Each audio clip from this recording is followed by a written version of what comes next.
Sublime magnificence.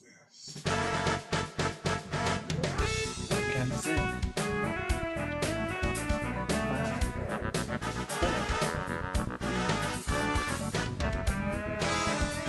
Hey guys, you know who it is, what's going on, when it's happening, where it's at, and why we're here today.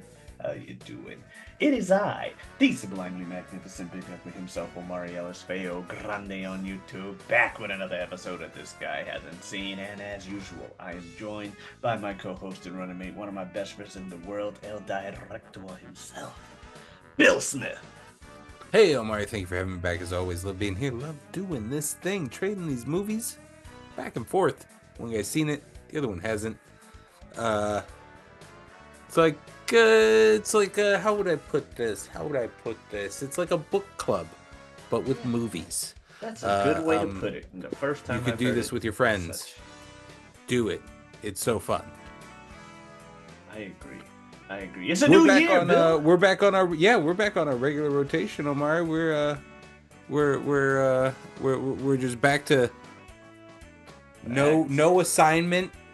Yeah. The only structure is I haven't seen something. Yeah. Make me watch it.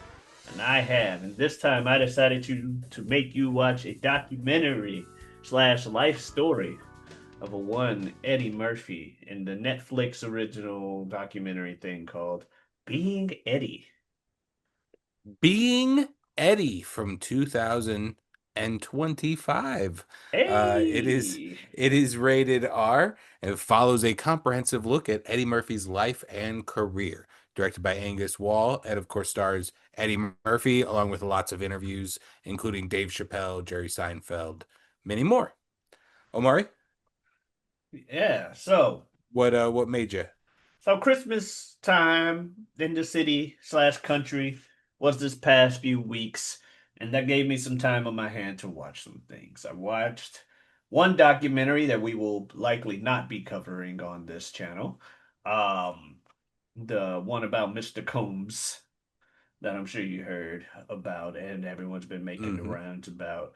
But when I went to visit the family, I mentioned that documentary to my sister that I had seen it and some of the crazy things in it, and she goes, "Let's watch it." I really don't want to watch this documentary a second time. I've already told you anything that's remotely interesting. We don't have to watch it. But she insisted.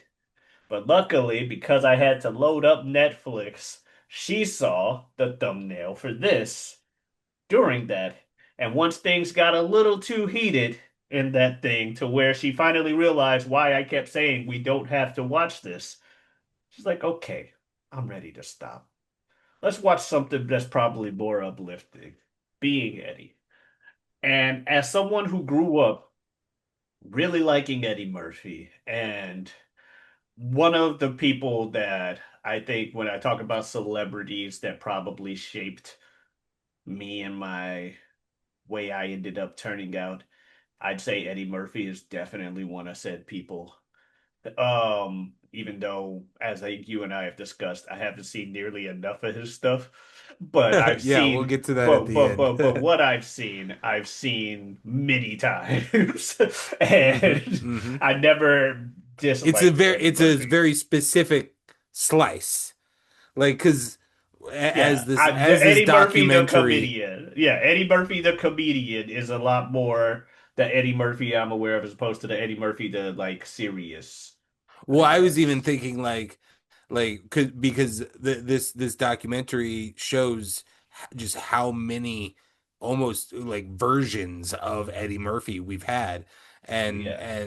and you have a very strong hold on the like mid to late 90s Hmm. family comedy Eddie Murphy. Yeah, with some Like splashes of Eddie when he from the was literally 80s. making movies for you and I.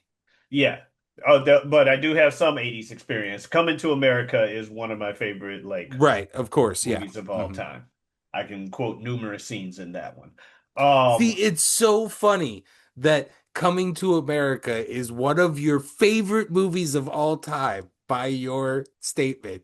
But then there's like three other movies that we might be getting to in the next couple of weeks where it's like no part of you was like, well, I should probably check out this one. Right? Um, but yeah, but I was like, I was interested, and then I watched it. I learned some things that I didn't know, which we'll get into about Eddie. And when we got around to, hey, we are going to, you know, get these things back going again. I was like, hey, have you seen this new documentary? Let's start the new year off with that because I feel with us both being entertainers and both having at least some affinity for Eddie Murphy's works over the years, not to just put words in your mouth about your opinion on Eddie Murphy, but I figured it would be a good watch. Also, kind of go back into our not just movies thing. We cover all kinds of stuff on this channel. This one's a documentary, and it's a documentary about something that we have a shared passion for, and that's entertainment. But yeah. Hmm. But had you heard about the documentary before this or anything? Any? I had seen a little bit of promotion for it, I'm sure, over the course of something. And then there's a segment of the documentary that was there's a segment of the documentary that was clipped and like And put into viralized rotation. a little bit. Hmm. And it's the I don't know if it got into your rotation at all, but it was the Eddie Murphy sits at his house and watches ridiculousness all day. It's like him talking about how funny he thinks ridiculousness is, and then it cuts to Pete Davidson going, "It's just so funny that he just sits around and watches ridiculousness," and then Pete Davidson like starts legitimately like dying laughing. That was it. It was just that segment, and it was like a very popular like Instagram reel, was on the front page of Reddit kind of thing. So I had known that part of it. Side Um, note, there say what you want about the actual quality of that show. It was for the longest old reliable for me and my roommate for a few years. Ridiculousness was when nothing else was on TV and we were flipping. We get to that MTV, which no longer does music videos. It's no longer music television. Long hasn't been. It was the ridiculousness channel. And we would just sit there and just, yeah, yeah, yeah, yeah, yeah, yeah, yeah, yeah, yeah, yeah. Like, well, I guess we're here for the next 2 hours watching ridiculousness. yeah, I mean I like I'm not an anti-ridiculousness person. I'm not an anti-Rob Dyrdek person. I do think that there became a moment when, like you said, it like there was a moment where somebody realized that the main MTV channel on their TV was airing ridiculousness for like 18 of the 24 hours of that day. And there was just it was like it's like Nickelback. Like Yeah. we can all go back in time and remember us looking at a photograph Yeah. and wanting to be a rock star a little, even just a little bit, Yeah. and then suddenly it was like one joke was made that got a lot of traction online, and suddenly it's Oh like a my meme thing goodness. It's of like literally like the worst music to ever exist. Like, I like the Raw opening. I like that song. What's wrong with Nickelback? I like the Spider-Man song. Yeah, the Uh, hero can save us. yeah, Hero can and save me. is like his voice, like the Creed guy voice, is very memeable. But Yeah. the like the we all want to be big rockstars,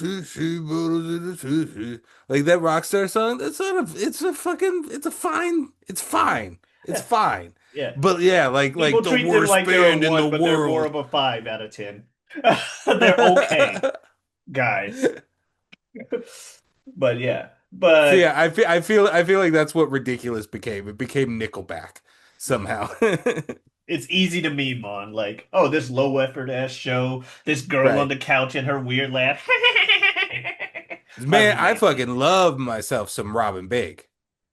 I was all Oh, about the the Robin show. I Big. thought when I made the comment about Chanel West Coast, I Like thought you were the gonna be just like, "Man, I love myself some Chanel West Coast." I was like, "Okay, I'm not saying nothing against her, but I well I was there at the I was there at the generation of Chanel West Coast. You know, fair enough." I was there when the Rob Dyrdek factory show, when like the receptionist had her dedicated episode where she was like, "Nah, I'm not gonna be just the receptionist anymore. You didn't know I was a pretend rapper."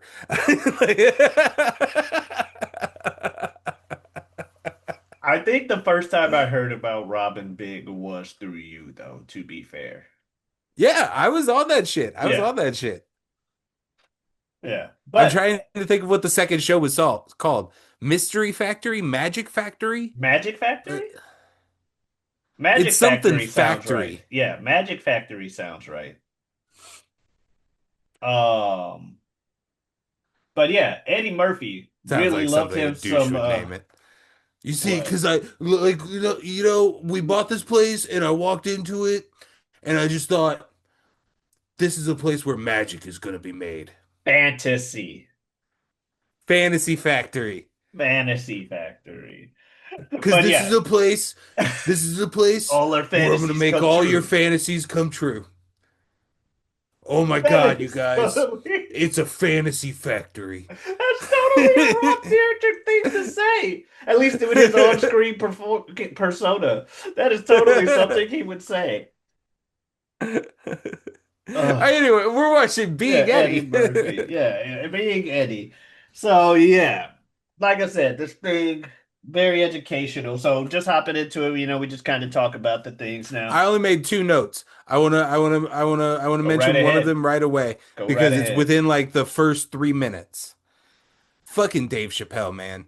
Dave Chappelle is like he upsets me Oh, with some of his opinions and takes in the modern social landscape sometimes. I think he is fully allowed to do that. I don't like when he then cries about the fact that 30% of the internet said that he shouldn't say that. Like that's literally your job is to try things, and some people are going to say no, that's wrong. Don't You shouldn't say that. And maybe they're right and maybe they're wrong, but like then you making your entire life for the next 3 years about how you gotten so much anyway. Regardless, the man is a fucking he's a poet. He's one of our greatest poets, on top of being a stand-up comic. He is one of like our generation. When it's great, stand-up comedy is our time's philosophers. They're the people who just get sit there and paid to think, because maybe accidentally they'll think something that has never been thought before. And Chappelle is just one of these people who just says things that like have never been said before, but are the fucking most beautiful thing that has ever been said. mhm. And within the first 5 minutes, he says, and I tried to find if anybody had pulled it because I didn't want to misquote it. Um, but he says something about how Eddie Murphy has earned a very close seat to life, and very few people get that seat where they can view life that closely, and you see all the great of life, but you also see all the bad and all the ugly. Um, Mhm. and that's a dangerous seat to sit in. And like I am I I know what am you're talking about, though. Yes. bastardizing this statement because every single word is perfect. Like it I the thing had just started, and he fucking says that, and like it's the power that these people have of saying these words so nonchalantly and present like, and it sucks so bad because honestly Louis CK was right there in that same boat where, like, you talk a lot, and sure, 20% of it is going to be fart jokes, and it turns out 10% of it is going to be sexual misogyny and abusive behaviors. But like when you talk that much, 5% of that genius mind is going to be some of the fucking coolest ass shit I've ever heard in my life. You know, even not funny. And this was one of those. Like, and Chappelle is one of those people. And that opening just Yeah. reminded me of it again. To where when he wants to, it just flows out of him like butter, and it's ridiculous. Yeah. I did enjoy Chappelle's statements and everything in this. I also learned so a couple things one, the fact that I'm pretty sure Chappelle also brings it up in this. If not, he brought it up in something else, and I'll mention it here. The fact that they mentioned, Eddie Murphy's first big break was Saturday Night Live. Like that was the world's big introduction to him. But I think it Hmm. was Dave Chappelle who mentioned, and this is just like how, butterfly effect, whatever you want to call kind of fucking ripples in time and stuff, oh, quirk of fate or whatever, that they had allegedly hired somebody else, like some street comedian, or to be the black guy on SNL, but the guy couldn't read. And so they went with Eddie Murphy. I don't know if he said it in this or he said it in his Unstoppable It special wasn't or it wasn't something. in this. I did hear something about it from Dave Chappelle where he was like the one of the funniest people I know was this street comedian in New York, and they got him to do it. And but when it came time for the first practice, he couldn't read.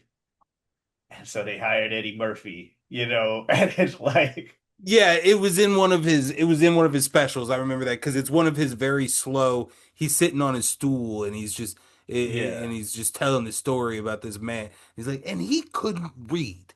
And you found out that that man couldn't read. Kind of like, yeah. It wasn't in this, but I do remember hearing that story too.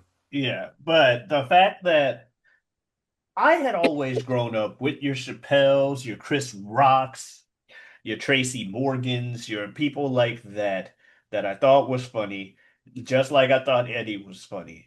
And I considered them all like same level, peers, compatriots, and stuff. But as you watch this and you find out that damn near all these motherfuckers grew up liking Eddie Murphy too, and looked up to him. And I'm like, oh, he wasn't just influenced. Like the impact he had on society and life was so much bigger than I had thought. Primarily because the man became famous before I was born. I know we make jokes about us being old, and we damn near are, but even as old as we may be, Eddie Murphy has been what's his name said, like Michael Shea said, he's been famous longer than I've been alive. Yeah, no, we will be watching a movie next week that came out before we were born and made him one of the top 20 movie stars on the planet. And Yeah, he didn't stop being that guy for 20 years, yeah. 25 years. Mhm. Yeah, and then they talked about how because of his roles and stuff like 48 Hours and where he broke the mold of the black comic, the token black sidekick. Or, it's like, hey, we can get black people, we can have black people do a lot of different things, and because of that, maybe we don't need to just have one famous black guy at a time. Because like they mentioned Sidney Poitier, the one famous black guy that's allowed to Hmm. be. Then it was Richard Pryor, and then it was Eddie, and then suddenly floodgates open. I really loved that moment. It's a topic. I don't want to forget about it. I really love that moment where Eddie is shouting out Muhammad Ali Hmm. and listing out all of the people that he considers his contemporaries of his generation. Yeah. of the Barack Obamas and all of that, And and Oprah. saying that and this is a dude that probably would have has probably had several conversations with every person he names in that sentence.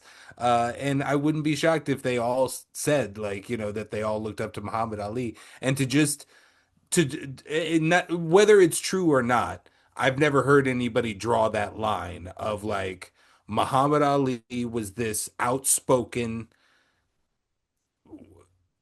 boisterously free, individualistic man in society at a very raw time. Fast forward to all of these. I think he said he called them fearless black Fearless. people. Oh, I should have worn Like my fearless hat. um but it makes sense of and he's describing all of these people who don't walk in asking for anything. They walk into scenarios demanding what they know they deserve, What they kind of deserve and what they've attitude. earned. Yeah.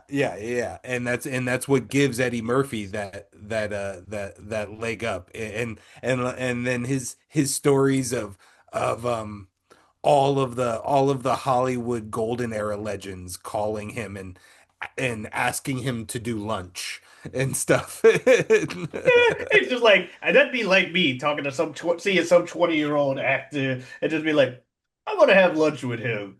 That would never happen. So here's so it's a fun watch. I don't think it does a lot of ground. It's a career retrospective Yeah. film that's made hand in hand with Eddie. And with that, you do get a lot of personal, real time, right now interaction and like all of that footage at his home and with his family and stuff. And all of that's good stuff. None of it's bad, but I do see I would love, there are things there. There are Yeah. things there that I would love to like they touch on just a very brief moment of how when he starts to get super famous in the 80s and his paranoia starts to ramp up.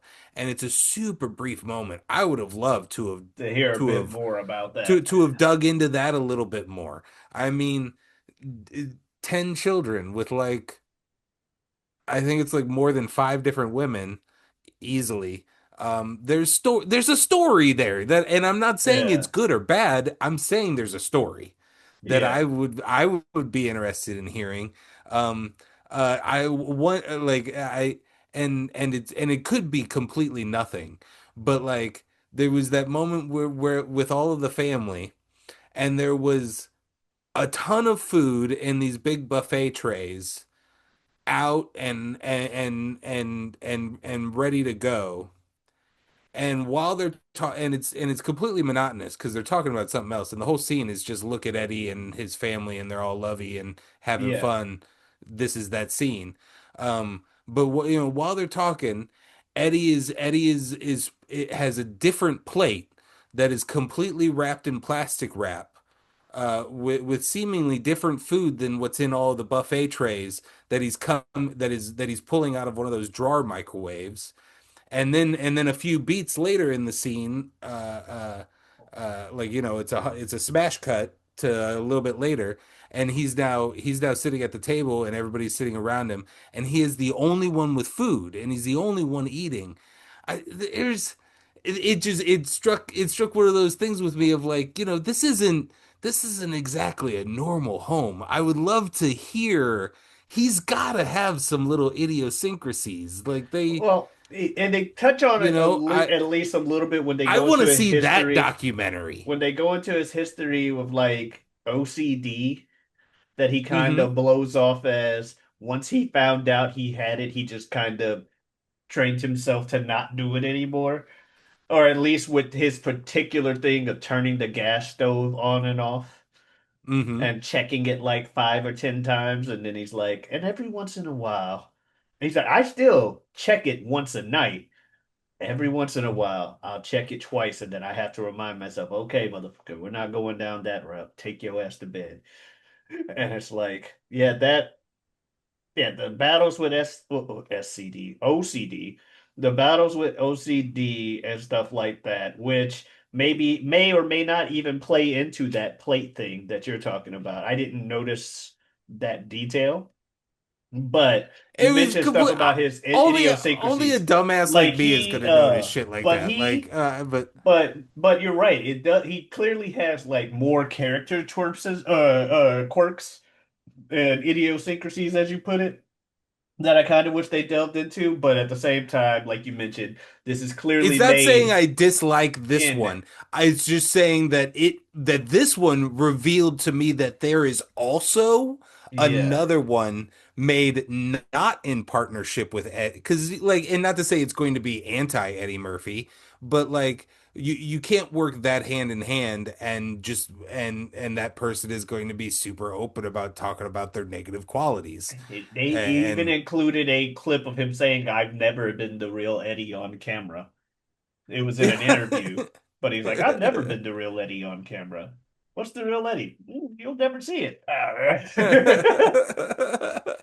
um yeah, I just I don't know. And all those guys all together, even though they're clearly friends, there's also still they have a weird energy around Eddie.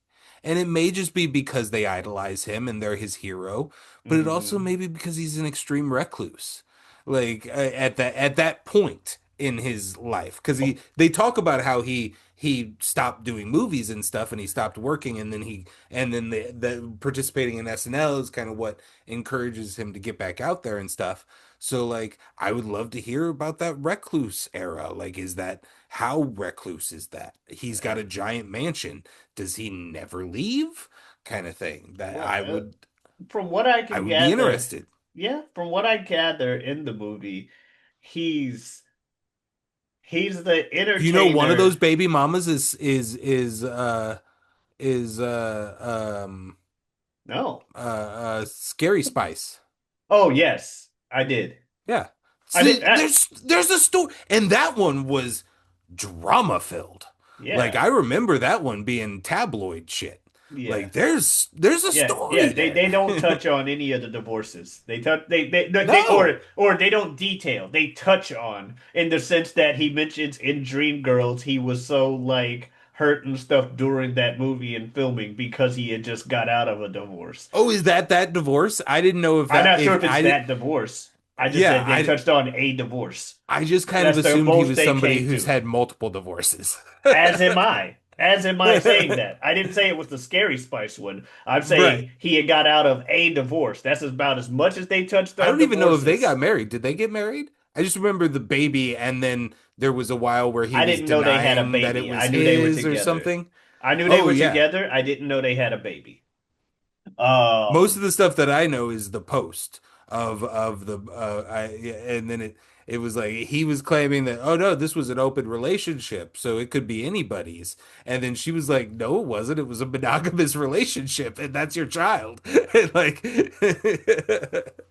but again, that was just all tabloid stories for when I was like a young teen or something. mhm. But I would like to see that documentary. But Yeah, I also enjoyed this one. yeah. I enjoyed Kind of this like one, but it as was the a SNL biased. one was going, as the SNL section was going on, which ended up being a pretty big section. I was also thinking then, I was like, I could do an hour and a half of just this week of like I just a would have loved vlog that. style documentary of following Eddie Murphy returning to SNL. So yeah, there's definitely solid parts in it. Oh yeah, and I like you mentioned the candor, the backstage, them talking and him just sharing stories casually about the time he met James Brown and James Brown tried to give him some advice about his money. You know, they don't let no black man have $1 million. You gotta take that money out of the bank and you gotta bury it. You gotta bury it in your backyard on some land that you own. But can't the government take my land? If they're going to take my money, can't they take my land? But they won't know where the money's at. And then he's like, come to find out years later, he was on Angel Dust talking to me in that conversation. Yeah, But just yeah. casual, but like all the people that Eddie Murphy has known and met throughout his life. Like he has the picture of him punching Muhammad Ali in the face, and it's just like, hey, I punched Muhammad Ali in the face. It's right here. I got it on. The fact that he had lunch with Marlon Brando. That he had much, yeah. I'm That's just tongue tied today. The fact that he had lunch with Marlon Brando as well, like that, like you said, he has a seat in life that no one else is really privileged into sitting, and he made it work. Like even Jerry Seinfeld's going on there about like how crazy it is for Eddie to be like what he is. And then one of the things they do mention is how he managed to be as popular as he has, as superstardom as he is, and not have the big crash and burn. You know what I mean? And they cut to the thing where someone was saying he's too vain, or him reading a document that said Eddie Murphy is too vain to self-destruct. And he's like, oh, they're right. That's one thing I can't imagine myself doing is having a hand in my own destruction. I can't do it. And he allegedly, straight edge, no drinks or drugs or anything like that. He may have really smoked it. He mentioned he didn't even really do a joint until he was like 30, and then he doesn't really do that. There were times where he was hanging with John Belushi and Robin Williams, and they would be doing blow and he's just like not interested in trying it. But he said usually when he went to those 80s parties, when the people started going into the separate rooms and doing all that stuff, that's usually when he would just bounce. And you had other people that are like, yeah, Eddie, you would think he's the life of the party because of how hilarious he is, but he's usually just in the back with like a Coke in the corner, just kind of chilling. So when you mentioned the recluse phase, I feel like he is just one of those introverts that everyone thinks is an extrovert because they're so good at being extroverted. But he, at the end of the day, is an introvert. And like when he talked about the fact that as he got older, he realized he identifies more with cats than dogs because he's like, a cat can just sit there and stare at a wall for like 5 hours. And I'm like, oh, I can do that too. It's just like me for real. I just sit here and do nothing. And he's like, yeah, I don't like doing movies and stuff. It really is just work for me. I'd rather just sit at my house all day and do nothing. And I'm like, I can see that. I want both. I want to be if I'm not Oh, working on a film. that was another clip that went a little viral. Was him just kind of wandering through that little column section of his house and going, "This is going to be a good place to haunt when I die." That was a little I thing heard that motherfucker. that went semi-viral before like a month ago before you ever brought up watching this. To just casually walk through your house and be like, it's getting cold in here. Let me close this roof. Yeah. Let me flex real quick. Let me close my automatic roof. But no, him with the ventriloquist, like him getting his early, That is that's my second and last note is about how, and it's the most interesting thing in the documentary if you're like wanting to know, like there's the people drawing the lines that you and I have mentioned that were cool, like Dave Chappelle's things that he said, the Eddie Murphy drawing the line about Muhammad, you seeing the line of all of these comedians that you mhm. thought were the same generation, all looking up to Eddie. But like the most revelatory thing is Eddie Murphy has an obsession with ventriloquist dummies. Like maybe nothing else in this world lights up the inner soul of Eddie Murphy like a ventriloquist dummy. I immediately walked down the hall and my wife was like, "How was it?" I was like, "It was nice. Yeah, it was just kind of like a career retrospective. It was nothing revelatory. Oh, he does have a weird thing with ventriloquist dummies." And she like gave me a look, like probably because that statement can be construed a lot of different ways. And it was like, and I was like, no, yeah, he seems to like create ventriloquist like high detailed ventriloquist dummy replicas of his friends and heroes. Like they're like you look at them and you know that that costs like 3 grand to get made kind of thing. Like the box alone that it gets sent in is like $100. So fancy. He's like, oh, I know what these are. Oh, y'all went all out. Fucking Cosby and Richard Pryor dummies. And then, like, those were one things because it seemed like Netflix heard him mention, like, one of the things he would like to do if he went back into stand-up is get a Richard Pryor and a Bill Cosby dummy. And he's like, I feel like I could get like 10 to 15 minutes of material after just having the two of them on each See, shoulder. I thought that too at first, but then he pulled out the Paul Moody, But then he and pulled then out he the Mooney, and then he pulled out the and one the of his friend. and they all look like they were made by the same person. Like they all look like they are the exact same art style. Like somebody Uh, made them back to back to back to back. yeah, he's So like, that so I was like, now hold on. Did Netflix just get those? Or did those come out of storage? And yeah. he just said that as in like was he talking to the puppets then? I'm like, oh y'all went all out. It's just like talking to the puppets as in like, oh, you guys are all dressed. Yeah, the second he was talking to his friend Val, and he's like, and you're upstairs in the drawer. She's like, why am I in the drawer? And then he actually just pulls out a puppet of her.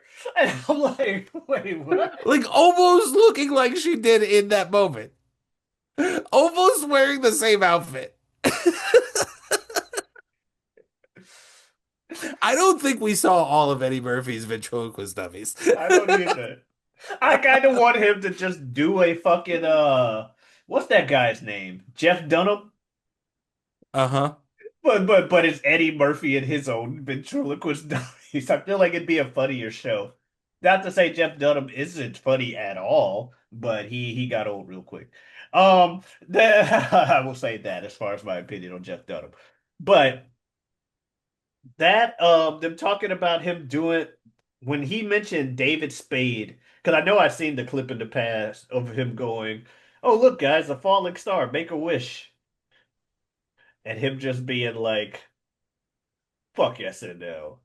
I'll show y'all what I can do. Y'all think I'm a fallen star? Here's a movie where I play everybody, nigga." Just drops Nutty Professor. Oh, who ain't it acting now, huh? Now I'm a family man. Let me make the Doctor Doolittles. Let me make these other things. Oh, look, another Renaissance. Screw y'all. I can do what I want. Then he gets up to Dreamgirls, does that, has the Oscar nominations. And this is about when I started to fall out of love with Eddie Murphy too when I was younger. Then he drops Norbit. And I was like, I didn't even realize that Norbit coincided with the Oscar season for Dreamgirls. So that really soured people on his acting. And now I know some people that tell me Norbit's one of their favorite movies.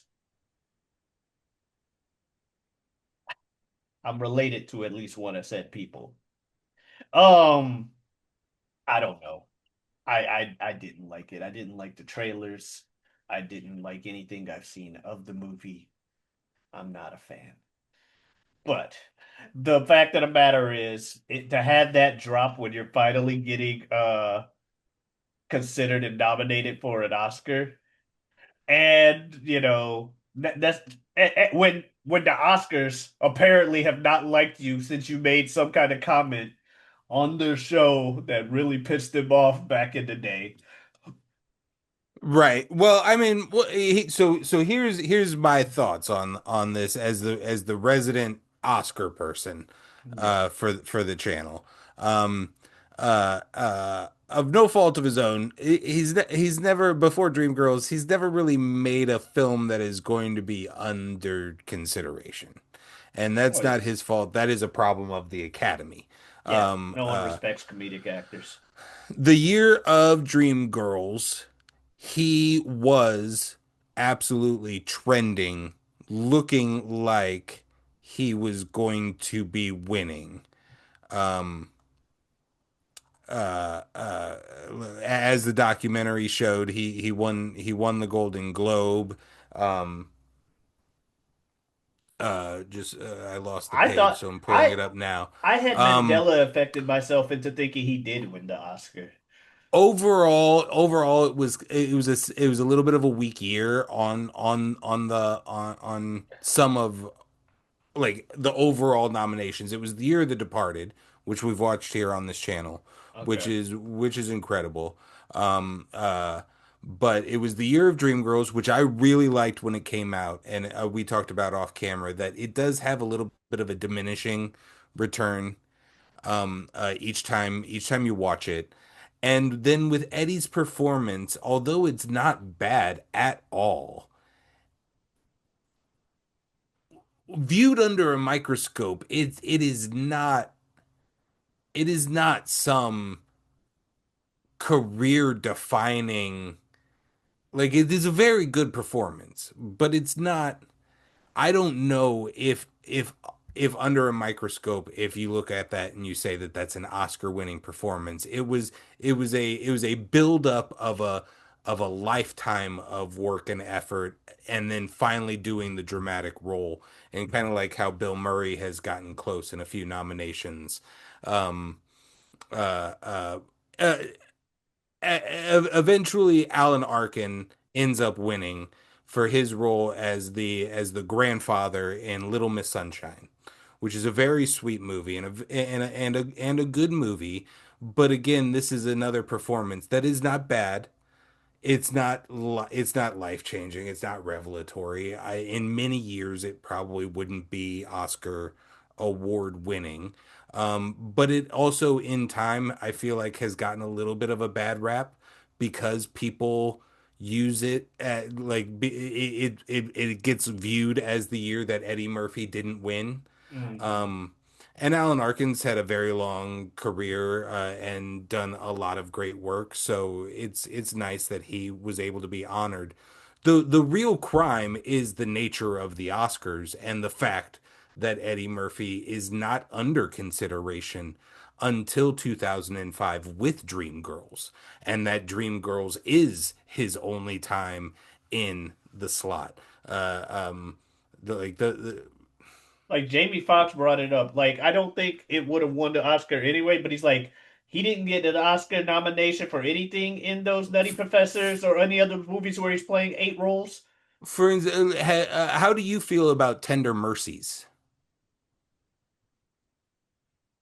Is that an Eddie Murphy movie? What about Educating Rita? How about Reuben Reuben? Surely you know The Dresser.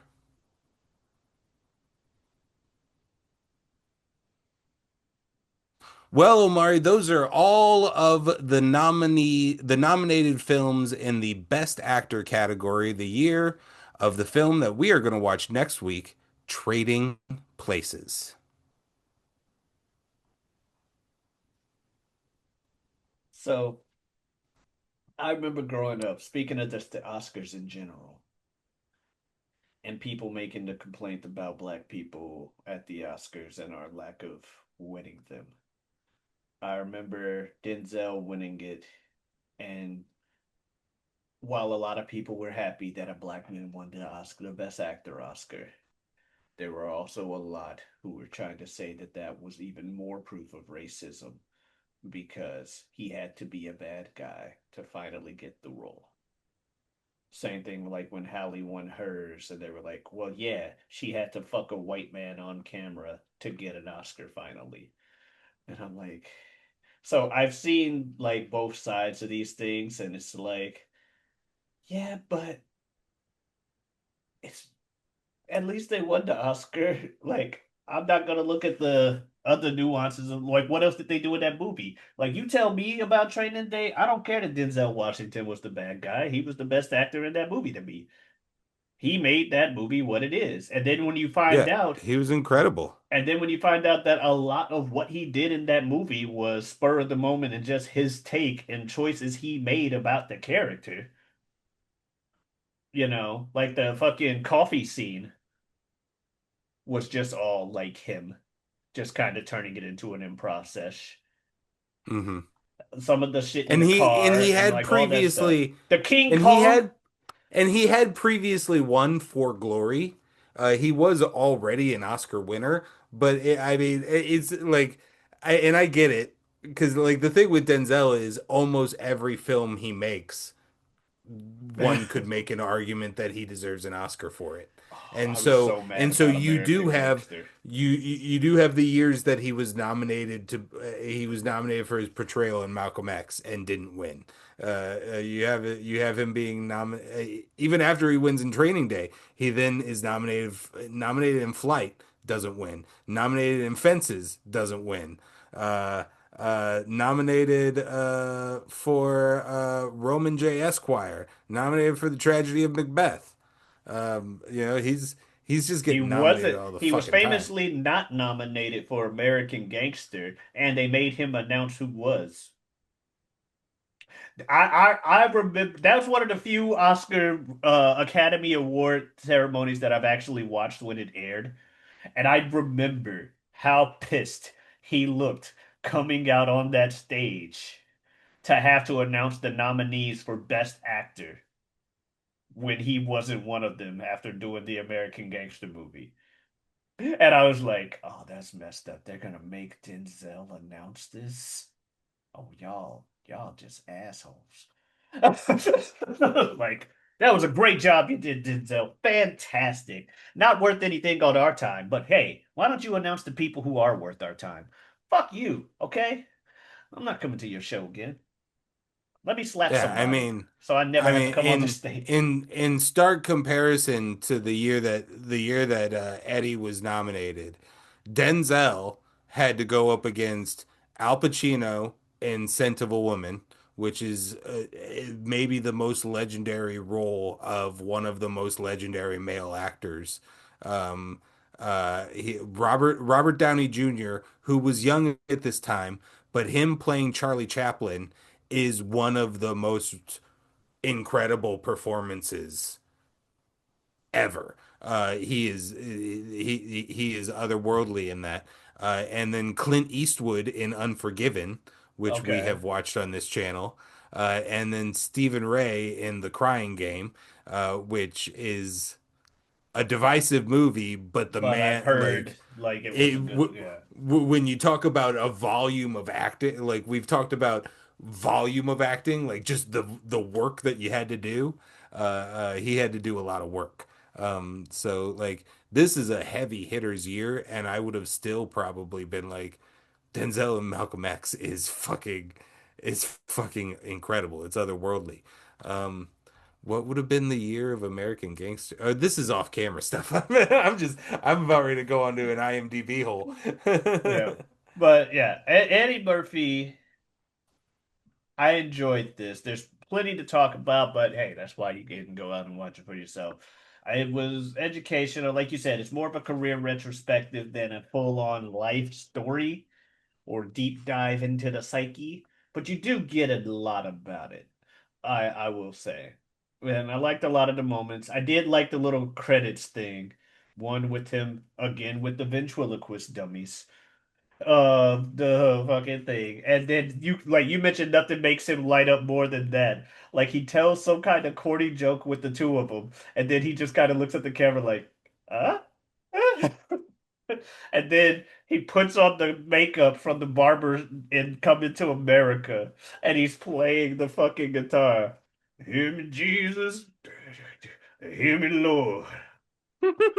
Hear me, Jesus. The second he said, Hear me, Jesus, the second time, I knew what the whole bit was. And I was like laughing more than my mom and sister on the couch because I knew exactly what was about to keep going. Oh, yeah. Halfway through the documentary, my mom came out and it was a whole family like watching of the Eddie Murphy thing. So that was cool for Christmas. But yeah, like, Hear me, Jesus. Hear me, Lord. Lord have mercy. Hear me, Jesus. Dear Lord. And then I'll come up with some other verses and a bridge and a breakdown and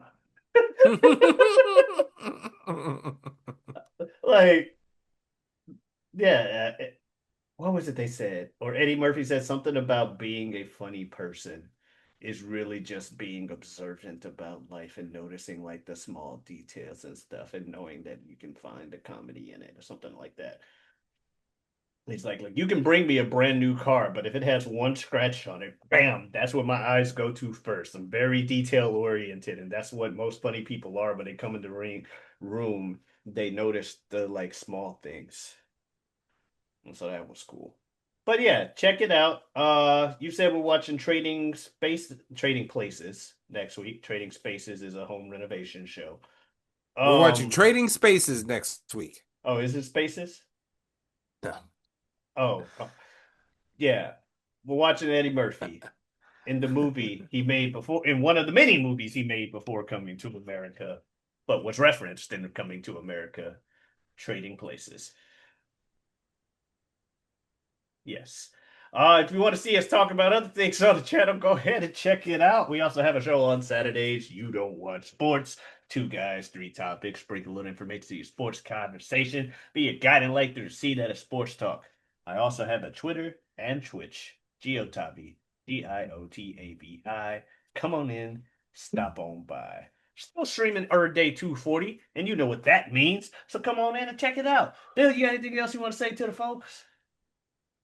No. All right. Well, folks, thank you so much for watching. Y'all have a good week. Adiosness.